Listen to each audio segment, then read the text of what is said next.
3 बड़े कमांडर ढेर हो गए हैं।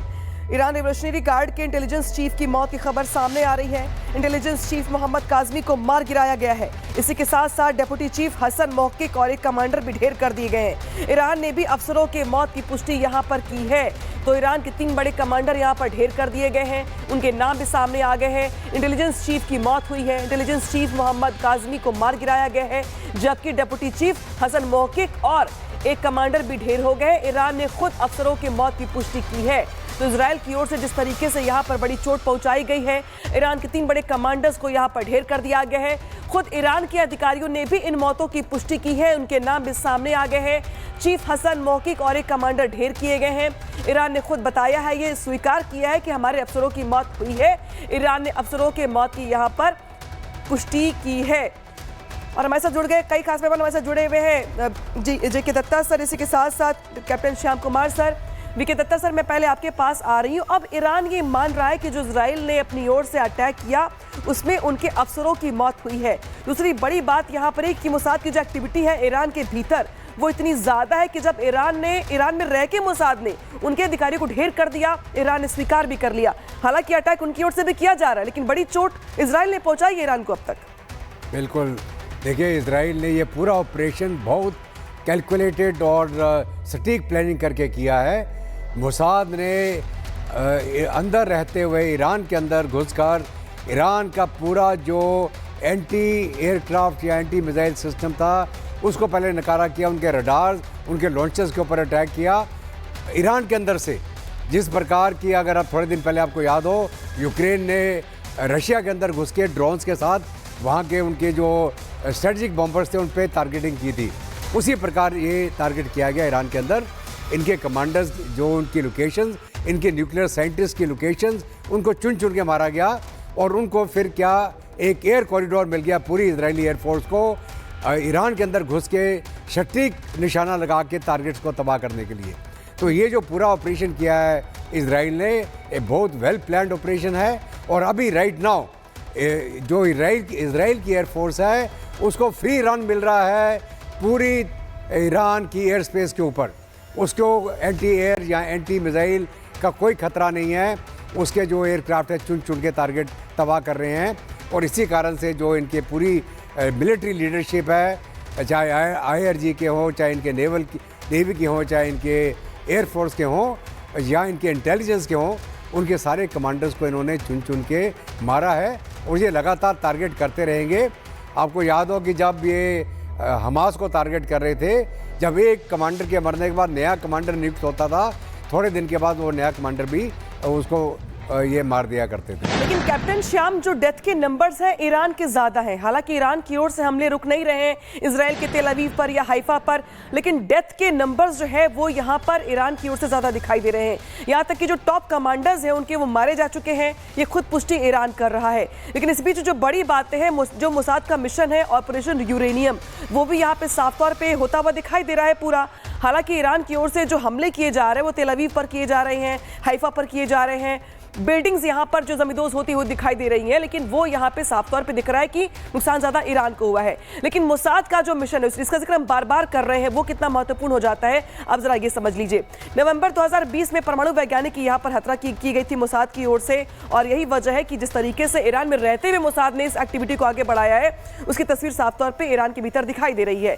मौसन की हत्या पर सबसे बड़ा ये खुलासा हुआ है। अब वो खुलासा क्या है ये भी जान लीजिए। AI के जरिए रिमोट मशीन गन चलाई गई है, यानी कि AI का यहाँ पर सहारा लिया गया है। तेहरान में स्टोर फैसिलिटी में घुसे हैं यहाँ पर 1 दर्जन लोग, जो तस्वीर निकल के सामने आई। तेहरान जो कि ईरान की राजधानी है। इसी के साथ साथ इस ऑपरेशन को और आगे बढ़ाया गया, जहाँ पे 32 अलमारियों में कुछ अलमारियां खोली गई। जरा सोचिए कि किस तरीके से यहाँ पे अलमारियों को खोला गया है। 55,000 पन्नों के परमाणु दस्तावेज को लेकर के फरार हो गए हैं लोग। कई निशान छोड़े गए हैं और सभी लोग यहाँ पे स्टोर से बाहर निकल गए हैं। 5 परमाणु बम बनाने की यहाँ पे तैयारी ईरान कर रहा था, जिसको लेकर के जो ऑपरेशन चलाया गया मोसाद की ओर से या इजराइल की ओर से, उसी के तहत इस बड़े ऑपरेशन को यहाँ पर अंजाम दिया गया।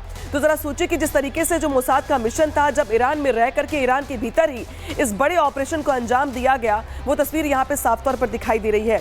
कैप्टन श्याम, मैं आपके पास आ रही हूँ। सवाल मेरा ये है कि ईरान में डेथ के नंबर सबसे ज्यादा हैं और हम यहाँ पे बात कर रहे हैं उस मोसाद की, जिस मोसाद को हमने कुछ सालों पहले तक ये मान लिया था कि जिस तरीके से हमास की ओर से जब अटैक किया गया इजराइल पर, तो आपको भी याद होगा कि कैसे कितना क्रिटिसाइज किया गया मोसाद को, और ये कहा गया कि भाई आपका इंटेलिजेंस फेल्योर रहा पूरी तरीके से। लेकिन वही मोसाद अब एक्टिवेट हो गया, और इतना एक्टिवेट हो गया कि उसने ईरान में घुस करके इतने बड़े ऑपरेशन को अंजाम दे दिया। मोसाद, अनामिका, मोसाद वर्ल्ड की एक बहुत ही प्रूवन सीक्रेट एजेंसी है और बहुत ही फैटल ब्लो देती है, और बहुत दिनों के बाद दूर तक जाकर 10-10, 15-15 सालों के बाद जाकर इन्होंने अपनी मनसाएं पूरी की हैं। और साबिक जो ईरान का जो एजेंसी है वो उतना कामयाब नहीं है। कहने के बाद कैजुअल्टी पे आ रही है। तो एक तो आपने वो कहा कि कई बार कोबर्ट ऑपरेशंस के द्वारा मोसाद ने यूरेनियम ऑपरेशन जो आप अभी कह रहे हो ये पहले भी चलाया है। उन्होंने पहले इनरिचमेंट्स जो उनकी जो सेंट्रीफ्यूज थे उसमें बग डाला।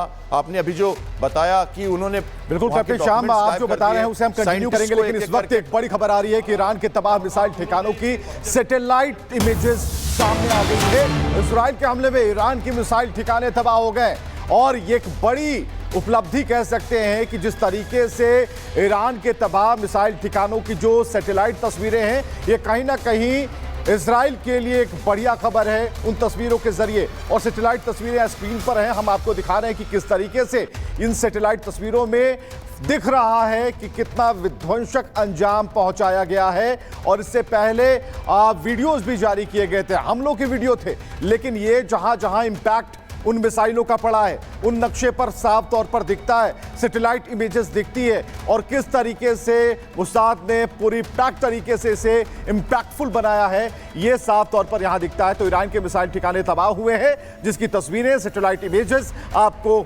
स्क्रीन पर साफ साफ दिख रहे हैं। पहले और अब की तस्वीरें ये बता रही हैं कि सब कुछ तबाह हो चुका है, साफ हो चुका है। अनामिका, और इस बीच बड़ी खबर आ गई है जहां पे लखनऊ एयरपोर्ट पर बड़ा हादसा टला है। खबर बता रहे लखनऊ से आपको, जहां पर एयरपोर्ट पर बड़ा हादसा टला है।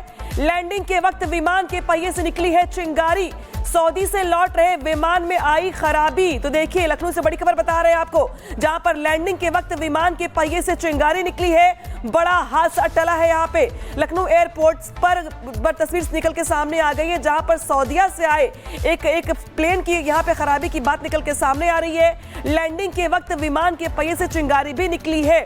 तो ये अपने आप में बड़ी खबर है लखनऊ से, जहां पर एक बड़ा हादसा टला है। जब सऊदी से लौट रहे विमान में खराबी आई है, खराबी इस कदर कि प्लेन के पहिए से चिंगारी भी निकली है, जिसके बाद यहां पर लैंडिंग करवाई गई है। सऊदी से लौट रहे विमान में ये खराबी जो है निकल के सामने आई, जिसके बाद यहां पर चिंगारी भी निकली है। लखनऊ एयरपोर्ट की तस्वीर दिखा रहे हैं आपको हम, जिस तरीके से सऊदी से ये फ्लाइट यहां पे आ रही थी, लेकिन लैंडिंग के वक्त यहां पे चिंगारी निकली है। हालांकि तमाम जो जांच टीमें हैं वो मौके पर पहुंच गई हैं, अपडेट लेने का प्रयास किया जा रहा है। लेकिन बड़ी खबर यहां पे ये कि लखनऊ के एयरपोर्ट में ये बड़ा हादसा टला है।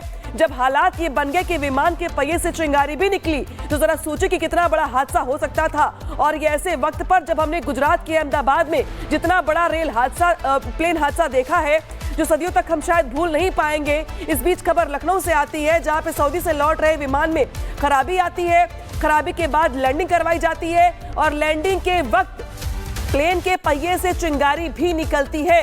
सऊदी एयरलाइंस के विमान में खराबी आई है, इमरजेंसी लैंडिंग लखनऊ में करवाई गई है। सऊदी एयरलाइंस की ये फ्लाइट बताई जा रही है, जिसकी इमरजेंसी लैंडिंग लखनऊ में करवाई गई। और जरा सोचिए कि कितना बड़ा हादसा ये हो सकता था, जब पहिए से चिंगारी भी निकल रही थी।